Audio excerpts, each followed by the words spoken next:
Olá, amigos, estamos aqui para mais um Ponto a Ponto, recebendo hoje Marco Lima, presidente da Federação Espírita Paraibana, que vai bater um papo com a gente sobre o papel da Casa Espírita. Marco, muito bem-vindo. Opa, que bom estar de volta aqui no nosso programa. Pois é. Você, como presidente, conhece, eu acho, quase todas as casas espíritas, que viajam muito, vem conhecendo, e cada uma tem um perfil diferente, uma história diferente, um tempo diferente. Mas se a gente fosse elencar hoje, dentro do cenário paraibano, quais são os maiores desafios das casas espíritas? Bem, são muitos, na verdade, mas que todos convergem para um único, né? Que é exatamente a preparação, a capacitação do trabalhador, né?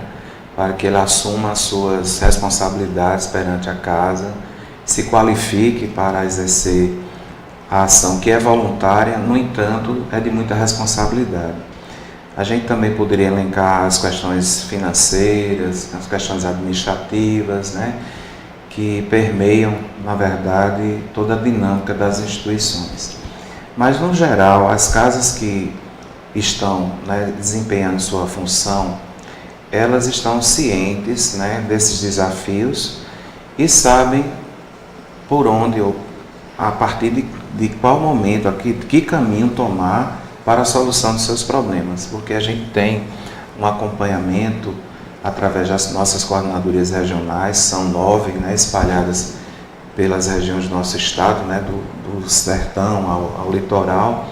Então, todas elas, de certa forma, são atendidas, são orientadas para que esses desafios sejam enfrentados com altivez, né, buscando realmente a criatividade, né, a inspiração também do alto para a solução dos seus problemas. Eu lembro sempre aquela recomendação do Cristo, né? A seara é enorme, os trabalhadores são poucos. Então essa demanda ainda de trabalhadores realmente ainda existe nos tempos atuais. Muitas instituições espíritas ainda são organizadas em cima de poucos, né? Poucos trabalhadores na sua organização. Mas com o tempo, né, com a maturidade dos trabalhos, com a evolução, naturalmente vão chegando aqueles que vão dar continuidade. Mas, no geral, o panorâmica do movimento é esse. Há uma demanda de trabalhadores e, consequentemente, com isso resolvido, as demais também passam naturalmente a serem tratadas com tranquilidade. A grande maioria dos nossos centros estão em pequenas cidades, né? Elas acabam sendo bem importantes e são referência dentro daquela sociedade. Mas qual é o verdadeiro papel social da Casa Espírita? Se a gente for ver historicamente no Brasil, hoje, atualmente, nós estamos com 20 mil instituições ligadas ao movimento de unificação no Brasil. É um movimento considerável, de casas que têm tamanhos diferenciados, mas que, na verdade, todas atendem demandas sociais. Eu tive a oportunidade de conhecer várias, né? Entre elas as que promovem assistência à criança, à creche, ao idoso, aos doentes, né? A atendimentos os mais diversos da inclusão da pessoa humana. Então é um movimento por natureza filantrópico, né? Humanitário, pela natureza da doutrina espírita. Então as instituições espíritas que, na verdade, quando você fala que estão localizadas nas periferias, isso é verdade, né? Dessas 170 do nosso estado particularmente, nós temos um 80%, digamos, em termos gerais, em pequenas localidades, para atender as comunidades mais carentes. Então é um movimento que é solidário à necessidade, né? Das necessidades materiais, sociais das populações. Então se torna realmente uma alavanca, né, de apoio, né, de promoção social, de assistência, porque a assistência sempre foi a grande temática. Eu me recordo, quando eu iniciei numa casa espírita de periferia, nós tínhamos exatamente esse foco na assistência às famílias carentes. Isso era na década de 80, quando não existiam as bolsas.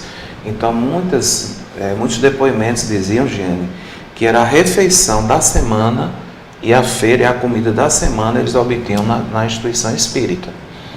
Então ali várias famílias eram beneficiadas com feira, né, com a sopa, com a roupa, com as necessidades essenciais básicas. Então durante esse tempo todo as instituições deram um respaldo muito grande à questão da nutrição, né, das necessidades básicas mesmo da população. Hoje a gente entende, né, com o avanço das políticas públicas no Brasil, que esse papel vai estar sendo redesenhado, né? A gente também precisa voltar agora à finalidade primordial de uma casa espírita, que é exatamente a educação do espírito. Né? A casa espírita tem a função essencial como núcleo, né, de estudos, oferecer às pessoas, né, a doutrina espírita, né, a consolação, a instrução, que essa doutrina veio trazer para a nossa evolução, nosso crescimento espiritual. Não é só atendendo às necessidades físicas, básicas, iniciais, que a gente vai dizer que estamos completos. Não. A gente sabe que a grande função da casa espírita é a renovação da nossa compreensão, das nossas carências, que são enormes do ponto de vista espirituais. Então é na casa espírita onde a gente vai nutrir de consolação e de esclarecimento a mensagem que o Cristo nos legou através do Consolador prometido. Essa é a grande função social da casa espírita, além de atender às necessidades mais imediatas, mas primordialmente atender às necessidades espirituais do ser humano e da humanidade. O papel social, portanto, tangencia exatamente essa questão. E dentro desse papel, né, da educação também e social, dessa importância que ela tem, como é que a casa espírita ela influencia na formação do homem de bem? Através dos conteúdos, das informações, da mensagem, né? Essa é a grande oportunidade, né, que a espiritualidade nos deu através da doutrina de ampliar, né? A doutrina espírita eu considero sempre uma doutrina de amplitude. E a educação para a doutrina espírita vem trazer um horizonte muito amplo, né? De onde nós viemos, para onde nós vamos, o que é que nós estamos fazendo aqui. Então, essa compreensão filosófica da vida ampliada realmente reverbera profundamente nos aspectos da educação. E hoje, né, a gente que é educador também, onde a gente discute muito os parâmetros atuais da educação, né, para onde a gente vai com a educação do século XXI, é muito comum a gente ver, né, a necessidade do homem se entender na integralidade, holisticamente. E isso a gente já faz desde quando Kardec elaborou, né, a doutrina espírita juntamente com os espíritos e fundou a primeira casa espírita do mundo, que foi a Sociedade Parisiense de Estudos Espíritas, que iniciou na sua casa, né, teve essa grandeza de ceder sua casa para educar as pessoas, né, educar segundo o Espiritismo. E logo em seguida, né, com toda a sua produção das obras da codificação, da revista espírita, das obras complementares e os demais que deram prosseguimento, sempre a tônica é a questão da educação. Trabalhar a concepção do homem, trabalhar os aspectos da sua moralidade, da sua espiritualidade. Essa é a grande vertente que o Espiritismo traz no avanço que dá nos conceitos de educação. Então essa é a contribuição, né, que o Espiritismo dá, ampliando a visão do homem a respeito dele mesmo, a respeito da vida. Ele vai entendendo por que eu estou nessa existência, por que eu sofro, por que eu passo por tantas provas. Isso é de fundamental importância para que a gente entenda que não estamos aqui nessa existência por acaso. A gente não caiu de paraquedas nesse planeta e não estamos aqui para nos divertirmos, né, para desprezar essa oportunidade. Nós estamos aqui para um processo de resgate, de melhoramento, né, de aperfeiçoamento moral e espiritual que nós estamos submetidos. Todos nós, sem exceção. Então estamos como educandos num planeta que tem por finalidade a regeneração das nossas vidas, né, a regeneração das nossas tendências para melhor. Então essa é a grande missão educacional da doutrina espírita. E os centros espíritas, aí cabe só essa focalização. o centro espírita essencialmente é uma escola, né? Escola de crianças, de jovens, de adultos, de idosos e também dos espíritos, né? Porque a gente não pode imaginar que numa casa espírita, né, a gente não faça esse atendimento também aos espíritos. Todos nós temos as nossas companhias espirituais.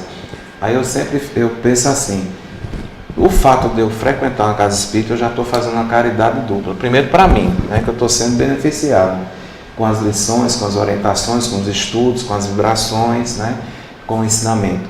E os espíritos que estão comigo, né, minhas companhias espirituais e aqueles que, de certa forma, estão nos acompanhando no processo da evolução, do crescimento, né, enfim, da própria dinâmica da vida, que vê em nós a possibilidade, né, de um apoio, né, como médium que somos, de também ajudá-los.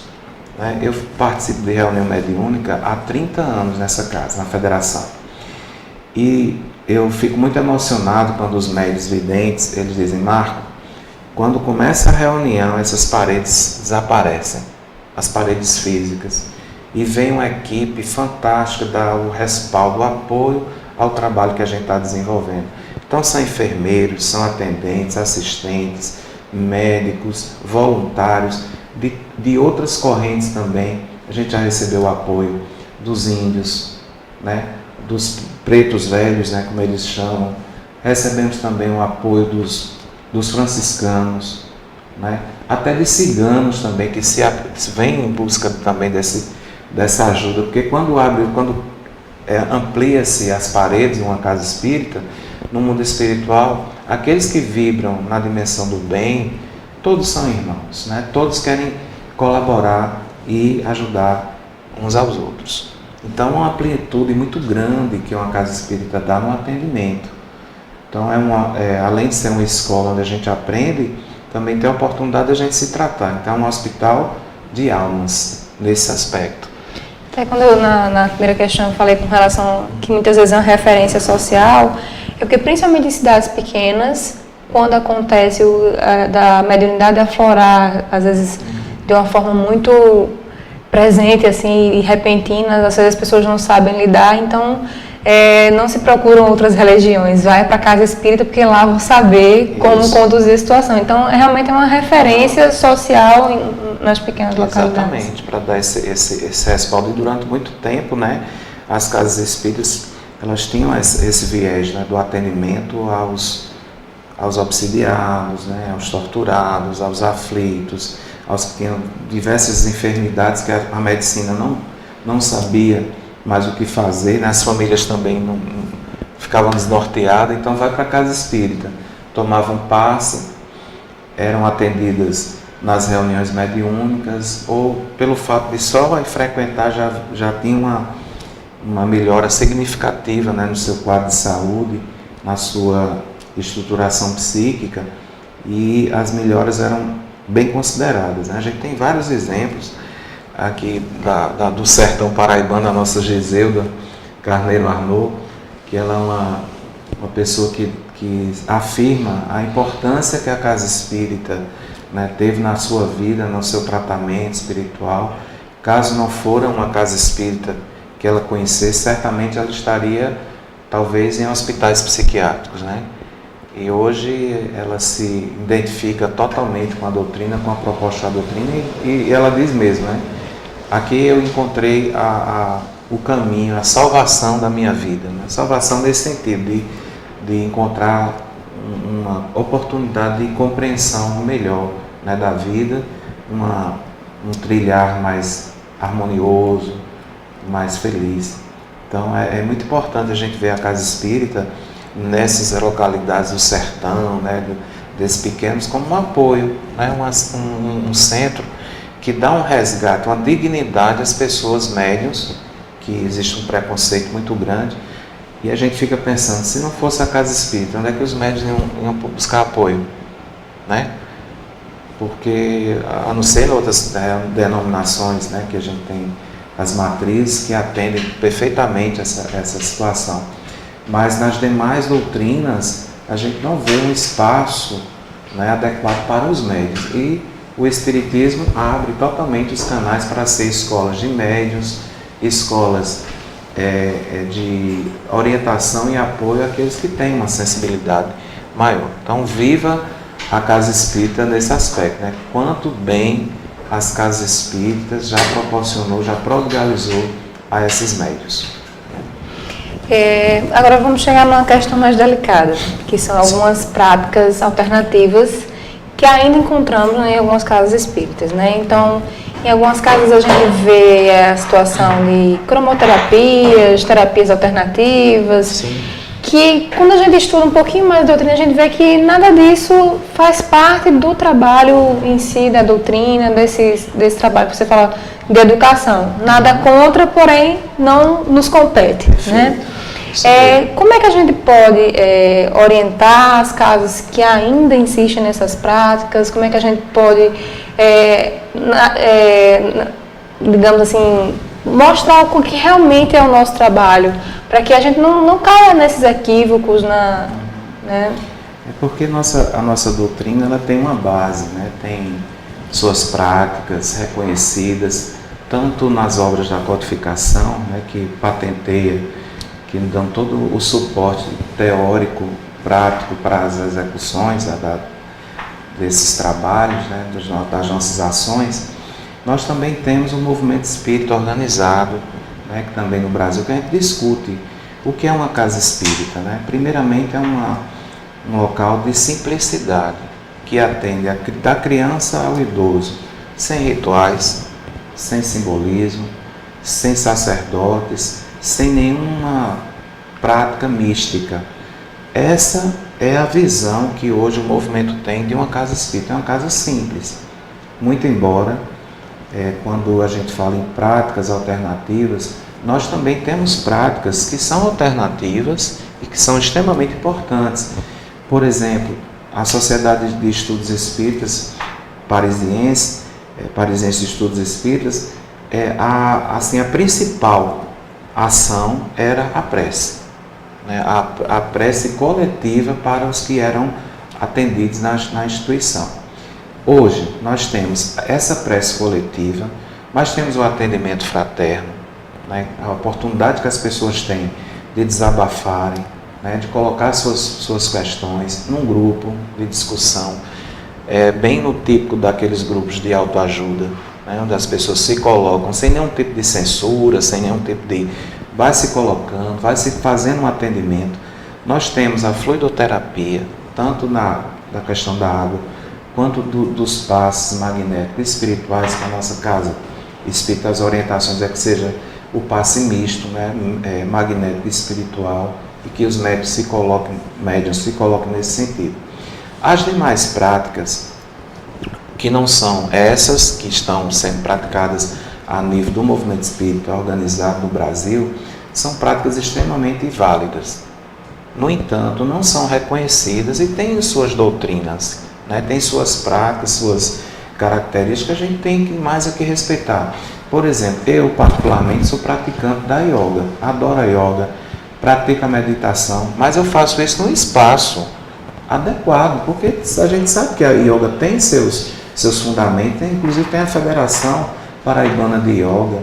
A meditação, né, aquela mais profunda, também tem suas bases, você pode fazer na sua casa ou em outros grupos também. Numa casa espírita, o ideal é a gente manter a simplicidade e as práticas que já são consensuais no nosso movimento, que são essas que acabamos de ressaltar, que são extremamente eficazes no tratamento. A prece, a água fluidificada, o passe magnético espiritual, o atendimento fraterno, né? E a reunião de desobsessão também é uma prática já bastante ampliada e divulgada no meio espírita. Então, essas são as atividades que doutrinariamente são consensuais e mantêm a simplicidade, né? Porque algumas práticas exigem certas condições de se praticar. Por exemplo, a yoga. Não é todo mundo que vai praticar yoga, mas todos podem tomar um passe.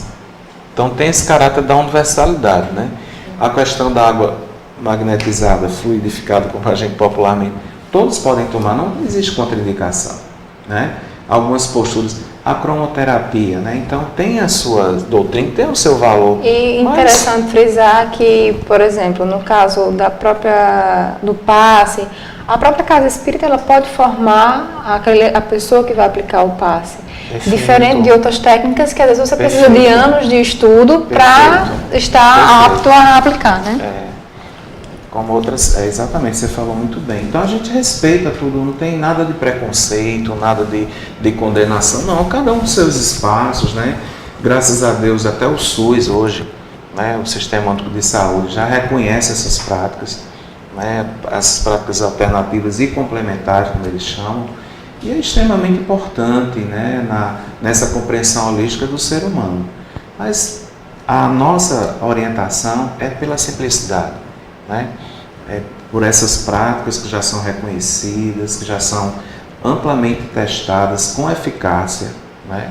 Vale salientar isso, porque o grupo da AME, da Associação Médica Espírita do Brasil, né, estudam profundamente os efeitos da oração, do passe, da água magnetizada, da prática espírita, das reuniões de obsessões, no tratamento, a importância que isso tem como complemento da cura, né, do bom prognóstico e por aí vai, né? Isso cientificamente já falando, né? Não é algo assim teorizado apenas, mas com uma base científica.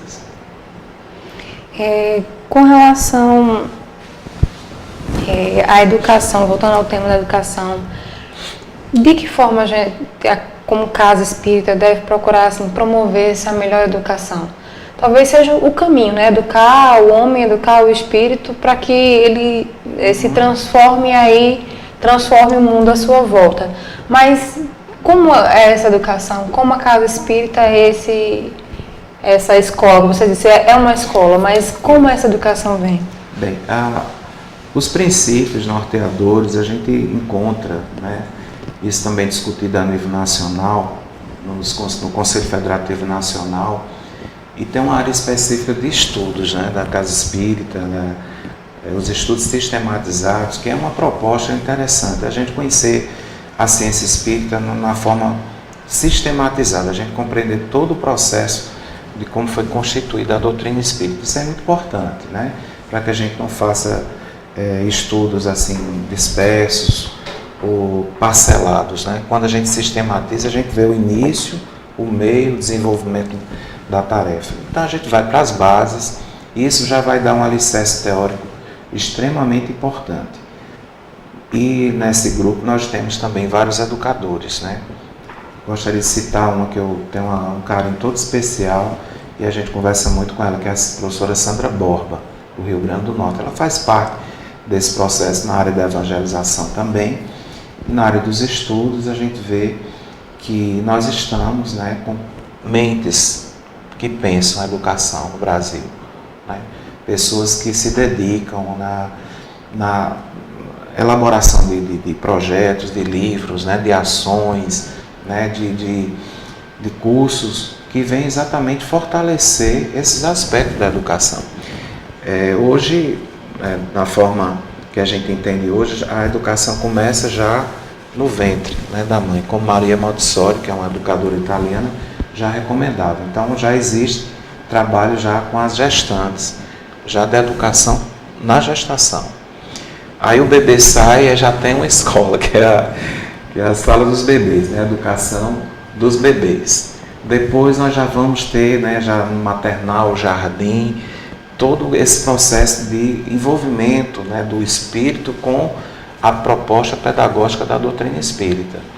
A juventude, o adulto, o idoso, e é uma compreensão bem mais ampla, né, desse processo educativo que a nossa casa espírita, quando a gente adentra numa casa espírita, a gente vê que é um educandário, né, essencialmente um educandário, que vai nos ensinar aquelas questões básicas que nós já falamos, né, de onde viemos, para onde vamos, e principalmente nos ensinar a questão da nossa evolução, do nosso autoencontro, da evolução moral, que hoje é um tema tratado também na questão da educação formal, o desenvolvimento da espiritualidade, o desenvolvimento da ética, da moral. Então tudo isso está em pauta e o Espiritismo tem muito o que falar a respeito de moral, né?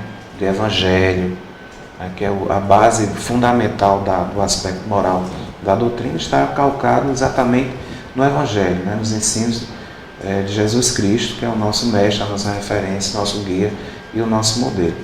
Então não tem como separar a missão do Espiritismo sem falar no próprio processo educativo do ser humano, que esse é o grande papel. Isso se dá de uma forma sistematizada ou assistematizada, ou de uma forma muito natural, isso ocorre, né? A educação naturalmente vai acontecendo na nossa relação com a casa espírita.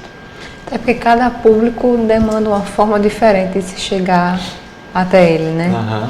Então, é mais um desafio, é se adaptar à necessidade daquele seu público. Exatamente. Marco, as federativas estaduais acompanham mais de perto os centros, as cidades onde tem os centros espíritas.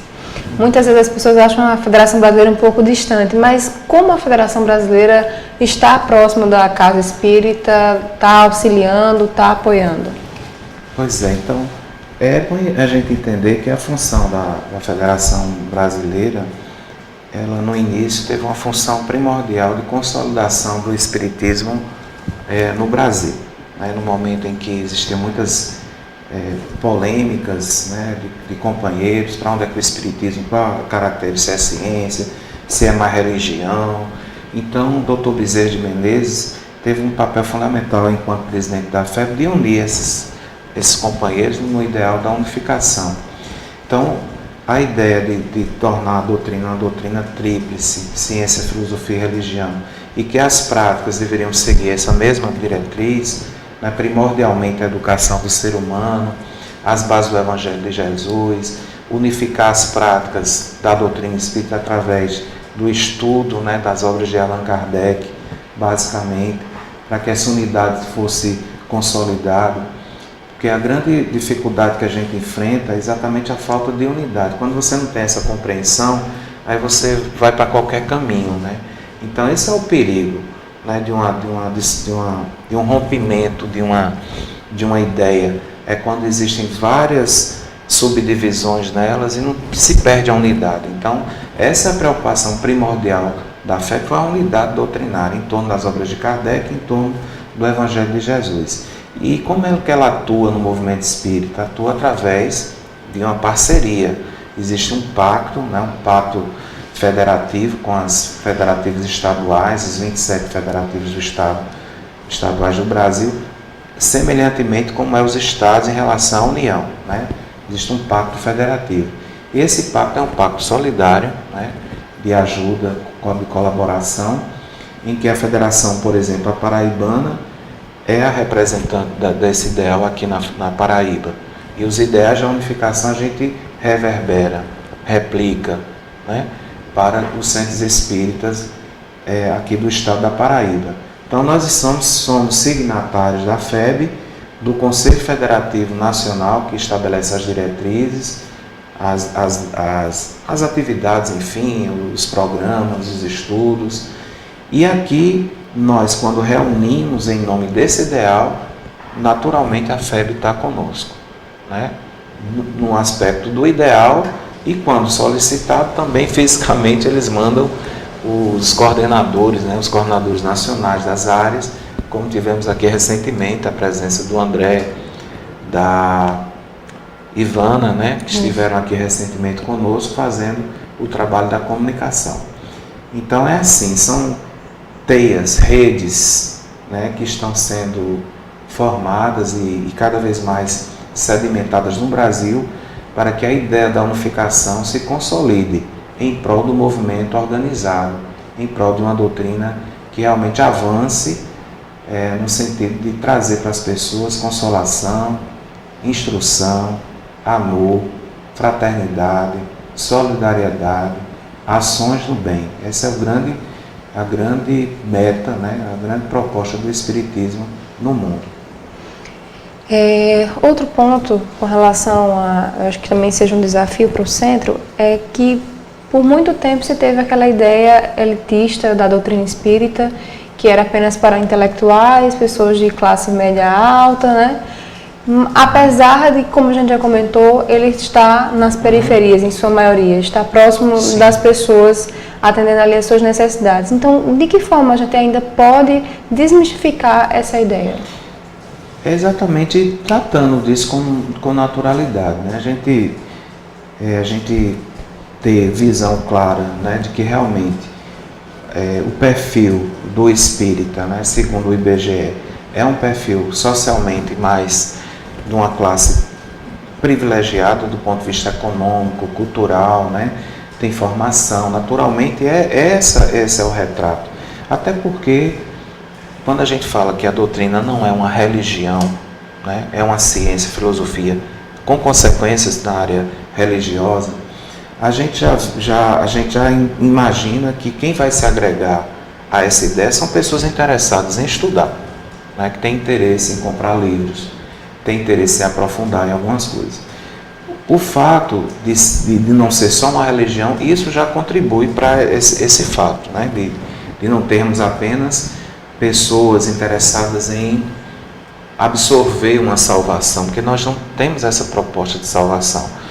A gente se salva através dos nossos comportamentos, né, das nossas buscas, da nossa melhoria espiritual. Então isso dá uma seletividade natural, né, uma seletividade natural. Não é que você vai expulsar, não existe isso. Naturalmente, quem se agrega a essa proposta já é ciente, já está consciente, já tem uma consciência mais desperta, que a salvação não vem tão barata assim.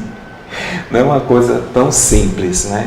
É um processo de educação, de transformação moral, e naturalmente isso vai selecionando, um processo de seleção natural, as pessoas que pensam assim. A grande maioria das consciências ainda espera aquela ideia da salvação como uma graça, né, que vai levar você para o céu, e alguns até acreditam, né, sem nenhum tipo de zombaria, que vão com o corpo e tudo, né, para o céu. Então ainda existe essa compreensão, né, ainda muito, né, primária do processo de salvação. Por isso que nós temos um processo mais seletivo de pessoas, né, não é a doutrina de massas, embora a mensagem de Jesus é de inclusão. A nossa mensagem para que todos possam ter acesso à nossa mensagem. E quando a gente falou logo no início que a maioria dos centros espíritas do Brasil e da Paraíba estão nas periferias, isso é um fato. Isso não é uma teoria, é um fato. A gente está em contato com aqueles mais necessitados, naturalmente, né? Atendendo às suas necessidades primárias, mas também, e deverá ser sempre assim, não ficar focado apenas no aspecto assistencial, porque esse não é a nossa função, a nossa missão não é essa, né? Quem tiver alguma dúvida, eu recomendo ler o livro Cartas e Crônicas de Humberto de Campos, tem um primeiro capítulo, Luz nas Trevas. Então, um capítulo que vale a pena a gente conhecer, a gente ler e refletir sobre as consequências de um centro espírita que atendia muito essa parte assistencial sem se ligar nos outros aspectos. Então, nesse livro, recomendo a leitura, chama Luz nas Trevas. Não vou contar para deixar um gostinho da gente, por curiosidade, de ler. Então, a nossa missão é educação, né? É orientação, dentro das possibilidades também atendendo às necessidades básicas do ser humano, mas principalmente sem postergar e sem negar a essência da doutrina espírita, que não promete salvação instantânea. É um processo de transformação espiritual que se dá com a melhoria progressiva das nossas condições intelecto-morais. É assim que a gente percebe. Você falou bem aí, algumas casas elas se destacam por algumas atividades. Umas são grandes núcleos de estudo, né, de pesquisa do Evangelho.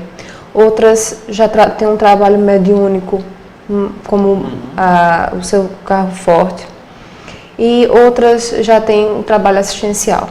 Então, algumas atividades se destacam, né, dentro das casas espíritas, ou até devido à demanda que a sociedade ali lhe passa. Mas que atividades são essenciais, assim, que atividade uma casa espírita não pode deixar de ter de forma alguma? Allan Kardec, na obra Livro dos Médios, fala exatamente, salvo engano, no capítulo 29, que fala sobre as sociedades espíritas. Né? Ele dá uma orientação, ele era tão preocupado com essa questão da continuidade, da importância da casa espírita, que ele dedicou um estudo específico para isso. Então, a primeira coisa, estudo, fraternidade, oração e trabalho. Repetindo, estudo, fraternidade, oração e trabalho. E aí a gente vai detalhando, né? Estudo de quê? Da doutrina, do Evangelho. A gente precisa ter estudos sistematizados, continuados, né? Das bases da doutrina. E hoje a gente vê que no movimento espírita estamos bem avançados nesse ponto, né?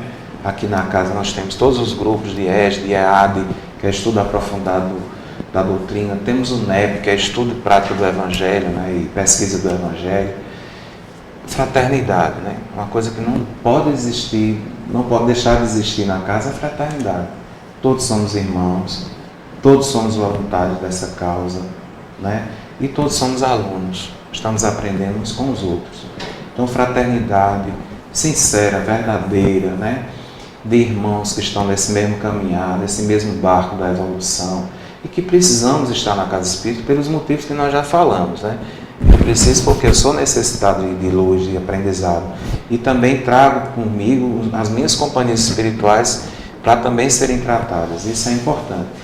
A fraternidade. O outro, a oração, né? A oração para a gente estar sempre em contato com a espiritualidade, melhorando as nossas vibrações, e o trabalho que edifica, né? O ser humano, o trabalho social, o trabalho das múltiplas formas, o trabalho da solidariedade humana que tem um universo maravilhoso. E nisso as casas espíritas se aperfeiçoaram ao longo desse tempo. Tem trabalhos sociais, como nós falamos, tem trabalho na área hospitalar, né? Muitos trabalhos nessa área, trabalho de inclusão, trabalho de trazer a pessoa à renda, ao emprego. Tive conhecimento lá em Goiás, em São Paulo, de várias instituições também que promovem a inclusão social através do emprego e da renda.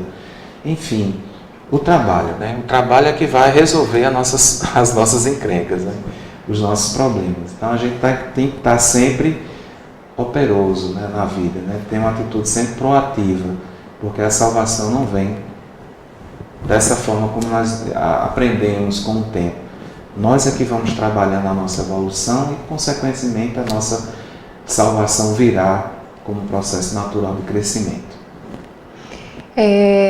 Com relação ao trabalho mediúnico, a pergunta que eu faço toda a casa espírita ela está pronta, ela está preparada para ter uma atividade mediúnica? Olha, é um trabalho extremamente importante. No entanto, essa sua fala de estão preparados, essa palavra é fundamental, porque iniciar um trabalho mediúnico sem preparação, as consequências são desastrosas, né? Por falta de conhecimento, falta de maturidade, né? De equilíbrio da parte da equipe. Então, o primeiro momento, assim, em termos de orientações gerais, é preparação através dos estudos, né? Estudar a mediunidade, harmonizar o grupo, através daqueles 4 pilares que nós já falamos: estudo, fraternidade, oração, né? E trabalho. Trabalhar isso para que, com o passar do tempo, as coisas possam naturalmente fluindo dentro dessa harmonia. Porque o que é uma reunião mediúnica? É um pensamento coletivo, é um todo, é um conjunto, é um pensamento que se agrega. Imagina se um todo está totalmente desagregado, o que é que isso vai atrair do ponto de vista espiritual, né? Quando eu penso isso, eu tenho raiva de você, outro tem intriga com esse, outro não gosta daquilo, outro chega atrasado. Então, quando não existe uma harmonia, é preferível absolutamente não ter reunião mediúnica prática. Mas a mediunidade ela começa a ser desenvolvida através do estudo, da prática, da frequência, né? Do compromisso da pessoa, da perseverança que você está desenvolvendo. Coisa que nos tempos atrás, lá nos primórdios, né, não era assim a orientação. As reuniões eram feitas em casa, né, aqui mesmo na federação. A primeira sede da federação foi na casa de São Manuel e de Dona Maria, que fazia as reuniões na casa deles. Mas a gente vê que era um tempo histórico, não existia, né, não tinha assim como. Ela tinha mediunidade, as pessoas iam lá, eram recebidas, eram receitadas, eram ajudadas e começou a crescer esse processo, né, de entendimento. Até que entendeu-se que era melhor fundar uma casa espírita e foi tirado do Casa de São Manuel e foi fundado lá no 13 de maio. Mas isso foi um processo histórico. Hoje é recomendado fazer isso? De forma nenhuma. Fazer reunião mediúnica em casa não é recomendável, né? Não é recomendável pelas consequências, pelas influências que isso pode ocorrer.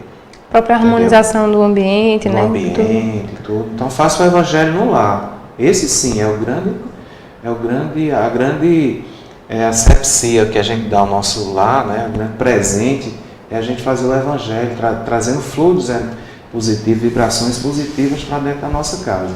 Então, a mediunidade no seu tempo, né? A harmonização, o grupo, a sintonia, né? A perseverança e, consequentemente, vem a questão da necessidade da comunicação mediúnica, isso como um processo natural.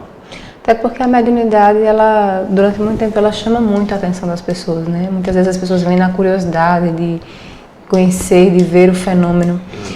Até uma vez em um grupo de estudo, comentando sobre reuniões abertas em um centro espírita, que infelizmente ainda tem, né? E aí, a gente dizendo que não era prática recomendada, que as reuniões devem ser fechadas, né? Que tem todo um trabalho de assistência e que o fato de ser fechada dá toda uma amplitude maior ao trabalho. E aí algumas pessoas disseram assim, mas como a federação permite que isso ainda aconteça, né?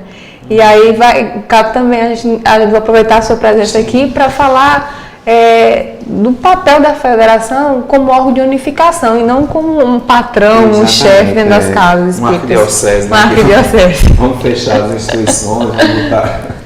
Então, o nosso papel é de orientação, realmente, né? De propositiva, né? A gente respeita a autonomia das instituições, a autonomia administrativa e só adese à federação, a instituição que tem organização, né, nos seus aspectos legais, né, que tem estatuto, que tem seus regimentos, tem uma prática de legalidade. Aí sim a gente aceita essa instituição como uma instituição adesa à nossa casa. E aí a gente respeita a partir daí todas as definições, né?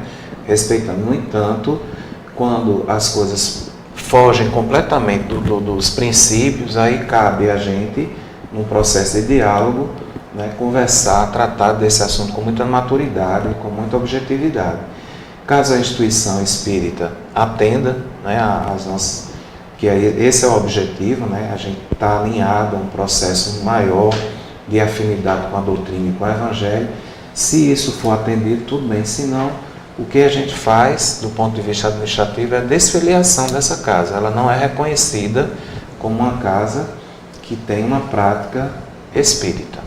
Então isso a gente tem como fazer, porque a adesão é algo muito, a parceria é algo muito de duas mãos. Eu aceito estar na energia da unificação, entendo, né, que a unidade doutrinária é importante, eu não posso fazer de qualquer jeito, né? Então a partir do momento que eu aceito, eu também aceito as regras, né? Se eu deixo de aceitar essas regras, então também não tem sentido eu continuar, né, participando do movimento de unificação do movimento, né, desse movimento espírita, tendo essa distorção, né, essa falta de unidade. Então é preferível que as casas sigam seus caminhos, né, sigam suas doutrinas, outras doutrinas, né, e deixe o movimento, né, da unificação dentro daquelas perspectivas que a doutrina, né, que o evangelho, que a própria codificação orienta para a gente. Agora, sempre com um clima de muita fraternidade, né? Fraternidade do ponto de vista do diálogo, né, da conversa, né, de ter direito ao contraditório, a pessoa também tem que se expor, né, o grupo se expondo. Então, é assim que a federação age já nos seus 102 anos, né, 102 anos de atuação no nosso movimento. Nós temos pouquíssimas casas assim do ponto de vista da dissensão, né, alguma outra que partiu para os seus caminhos, que a gente respeita, né. A gente também tem uma preocupação muito grande na formação do trabalhador, na questão da liderança, para combater o que é mais prejudicial para o movimento, que é o personalismo, né? Aqueles companheiros, né, que se acham talvez até o dono da verdade, né, maior do que a própria proposta que é o Espiritismo traz. Espiritismo é a minha maneira. Quem Allan Kardec é à la carte, né? Nós preferimos o Espiritismo à la Kardec, não à la carte, que muitos companheiros têm essa compreensão. Isso é prejudicial para o movimento, totalmente prejudicial. Então a gente procura, através das nossas reuniões das coordenadorias, o Conselho Federativo, de certa forma, combater essa questão.